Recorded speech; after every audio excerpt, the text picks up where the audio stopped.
Array நீ என்ன பண்ணுறம்மா? சரி ரொட்டி பண்ணுறியா? பண்ணு.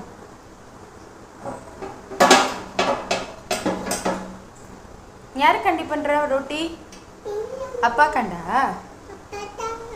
அப்பாவுக்கு சப்பாத்தி பண்ணித்தாரு. சரியா? பண்ணு. பாருங்க எப்படி பண்ணுறா பாருங்க. அவங்க அப்பா காண்டி பண்ணுறான். அம்மாவுக்கு தரமாட்டியம்மா நீ சப்பாத்தி? நெய்யாவா? அப்பாவுக்கு தருவியா நீ? சரி நீ பண்ணு. சரி சப்பாத்தி பண்ணு. சப்பாத்தி பண்ணுங்க. எப்படி பண்ணும்? பாருங்க எப்படி பண்ணுறா. யார் கற்றுக் கொடுத்தாரு? யார் கற்றுக் கொடுத்தா? ஆயிடுச்சா? இந்த வேணும் ஆட்டா வேணும்.